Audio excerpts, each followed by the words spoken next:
ये वाकई एक आम आदमी की ज़िंदगी तब्दील नहीं होने जा रही। इससे 100% एग्री करता हूँ जो आज वज़ीर ख़ज़ाना ने कहा है। अमेरिका भी करता है, बरतानिया भी करता है, चीजें सारे मुल्क करते हैं, हम कह रहे नहीं। हम सब्सक्राइब करें और बेल दबाएं ताकि कोई खबर रह न जाए। ये वाकई एक आम आदमी की ज़िंदगी तब्दील नहीं होने जा रही। जो लिस्ट सामने आई है इसमें तो काफ़ी चीज़ें ऐसी हैं जो कि ज़ाहिर है एक आम आदमी के इस्तेमाल में होती हैं। पहले ज़रा आप इस पर कमेंट कर दें, फिर मैं उन चीज़ों की लिस्ट की तरफ भी आता हूँ। बिस्मिल्लाहिर्रहमानिर्रहीम, बहुत शुक्रिया आपका आज के प्रोग्राम में शामिल करने के लिए। तो मैं बिल्कुल इससे 100% एग्री करता हूँ जो आज वज़ीर ख़ज़ाना ने कहा है।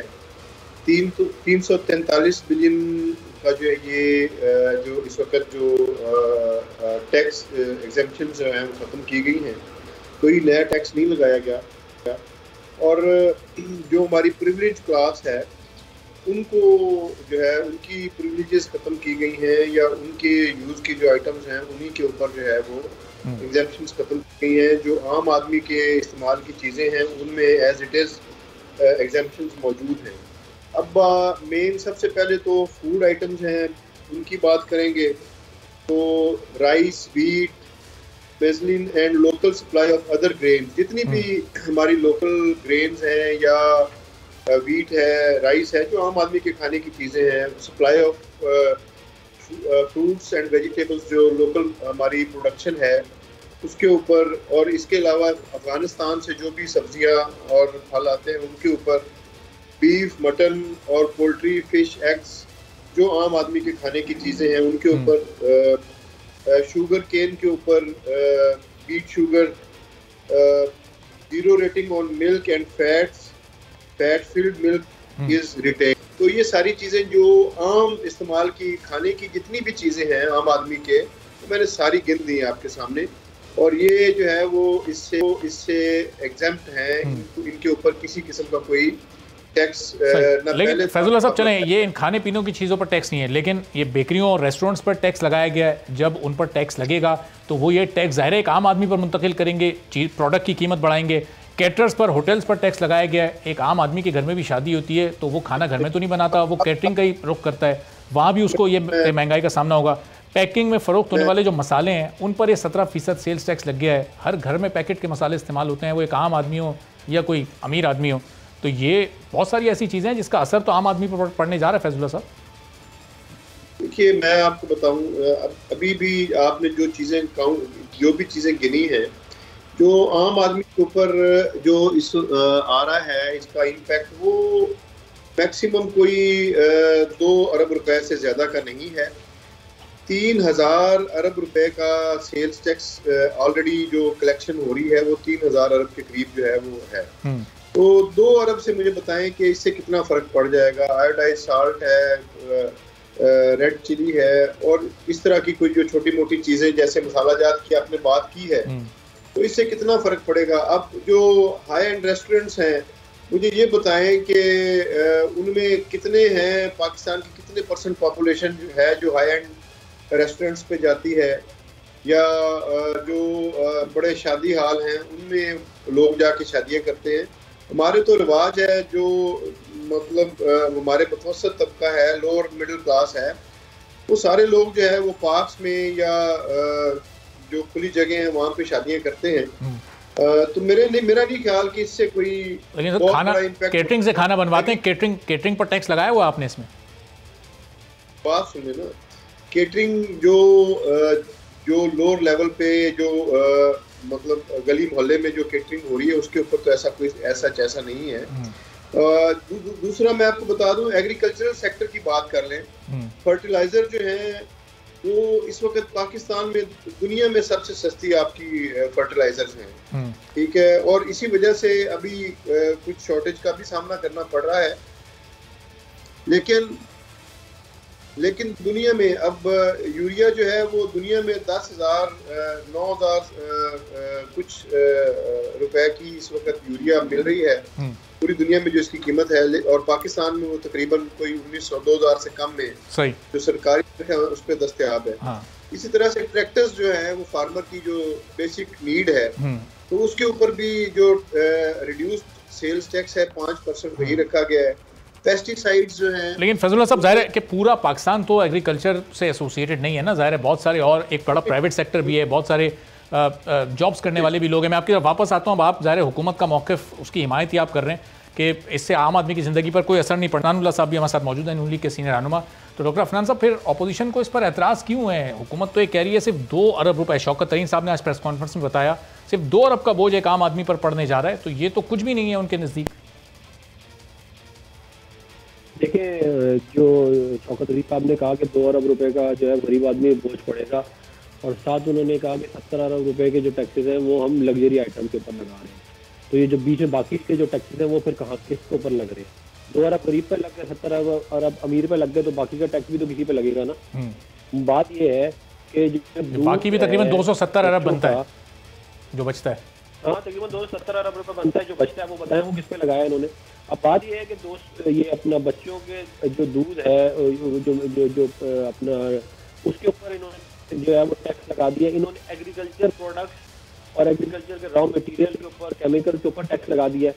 इन्होंने जो है वो मतलब कि इन्होंने बहुत सारी ऐसी चीज, अब पहले गवर्नमेंट ने कहा कि हम ईवी लेके आ रहे हैं, इलेक्ट्रिक व्हीकल्स और ये वो सब कुछ, और अब पता चला कि ईवी के ऊपर भी इन्होंने सेल्स टैक्स लगा दिया।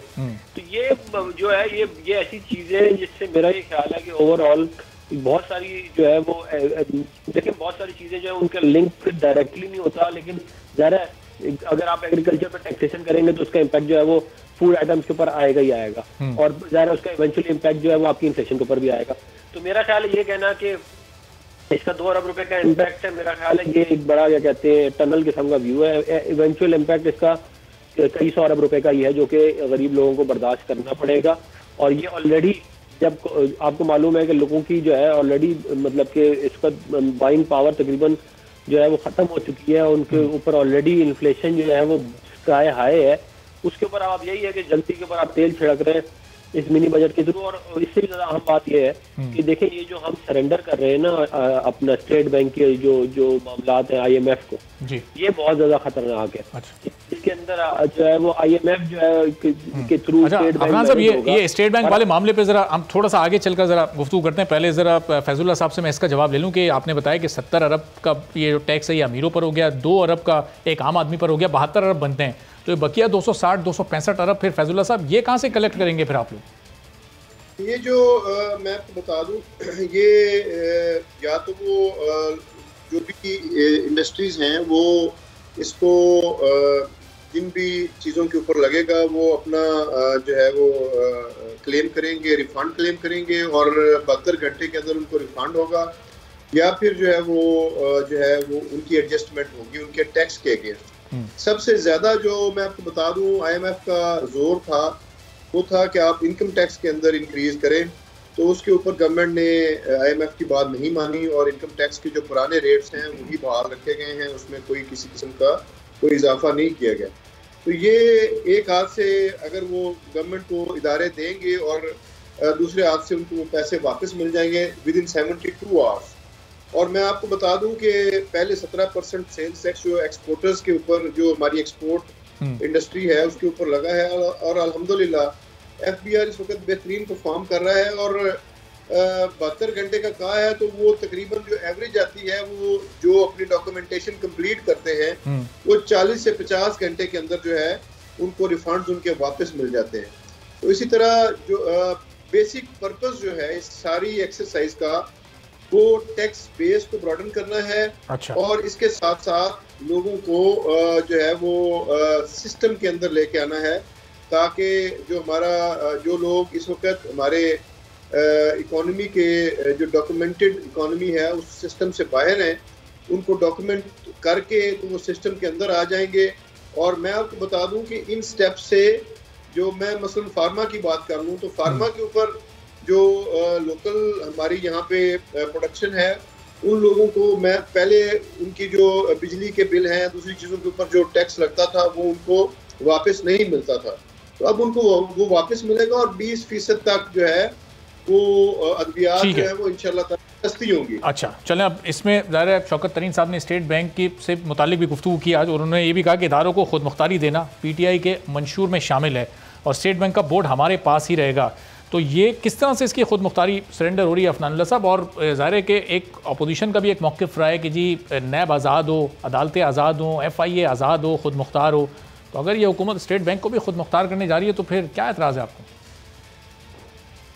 देखिए ये अनफॉर्चुनेट है कि ये जो है मामला बेसिकली कह रहे हैं खुद मुख्तार पेश करने जा रहे हैं, मगर इवेंचुअली इसका इम्पैक्ट जो आ रहा है वो ये आएगा कि सारा का सारा जो है कंट्रोल IMF के पास चला जाएगा, जो भी लेजिस्लेशन ये लेके। और मैं आपकी बात बता दूं कि दुनिया में कहीं भी ये नहीं होता कि उसको खुद मुख्तारी है। अभी आपने टर्की में देखा उन्होंने अपने लेरा को कैसे चेंज किया, 17 लेरा का एक डॉलर हो गया था, उन्होंने अभी 11 पे 10 पे आए, 11 या 10 पे। ये कहना कि सेंट्रल बैंक खुद ही करेगा, ये कोई बात नहीं है। दुनिया का हर मुल्क अपने सेंट्रल बैंक के थ्रू अपने जो उनकी करेंसी होती है उसको वो उसको स्ट्रॉन्ग करता है। अमेरिका भी करता है, बरतानिया भी करता है, ये सारे मुल्क करते हैं। हम कह रहे नहीं, हम जो है वो पहले इस चक्कर में किसी मसनूई के चक्कर में 80 रुपए का डॉलर कर दिया, अब उसके ऊपर मजीद ये कर रहे हैं कि स्टेट बैंक भी उठा के उनको दे रहे ताकि बिल्कुल ही जो है वो हमारे हाथ से मामला निकल जाए। और वहाँ पे जो है एक इंडियन है जो IMF क्या कहते हैं, जो वित्तीय चेयर है, और वो सारा का सारा पाकिस्तान का जो वाला रीजन देख रही है और वो हम मैनेज करेगी पाकिस्तान की इकॉनमी। पहले उन्होंने का बंदा ला के बैठा दिया उधर, जो पहले एजेंट में गया उसने वहां पे तबाह बर्बादी की।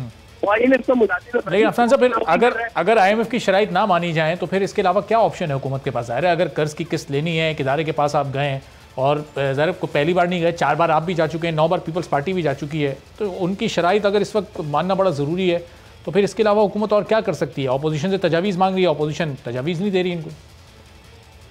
देखिए हाँ, तजवीज़ इनको क्या दे, बात ये है कि चौथा साल है, ठीक है, चौथे साल के अंदर इन्होंने वादे किए थे 100 दिन के, 3 महीने के, 6 महीने के, चौथा साल आ गया और पता नहीं कितने सारे वजीर खजाना तब्दील हो चुके, कितने फाइनेंस सेक्रेटरी तब्दील हो चुके। भाई आप विजन तो आपने देना था। देखिए अफनान साहब, 2015 में आपने खैर बात कह दिया IMF को, फिर 16, 17, 18 3 साल गुजरे, फिर इनको क्यों जाना पड़ा? ज़ाहिर है इकोनॉमिक सिचुएशन मुल्क की ऐसी थी, इकोनॉमिक क्रंच आया हुआ था, जब भी तो इनको IMF के पास जाना पड़ा ना, वरना ये अनपॉपुलर डिसीजन ये क्यों लेते और आवाम में फिर क्यों गैर मकबूल होने की अपनी इब्तिदा करते?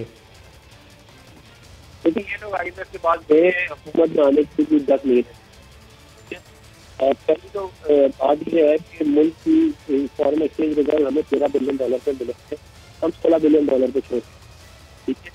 और जो करंट अकाउंट का डेफिसिट का इसमें बहुत ज़्यादा शोर मचाया जाता है, वो बुनियादी तौर पर उसकी वजह स्टेबिलिटी की जो पनामा और डॉन की वजह से आई, क्योंकि उससे पहले ना 2014 में करंट अकाउंट का डेफिसिट था, ना 15 में था, ना 16 में था, ना 17 में था। अपने मुल्क की अफनान साहब, आप कह रहे हैं 16 अरब के रिजर्व से, लेकिन ये हुकूमत ये कोट करती है कि $7 अरब के रिजर्व उस वक्त मौजूद थे जब आपकी हुकूमत गई।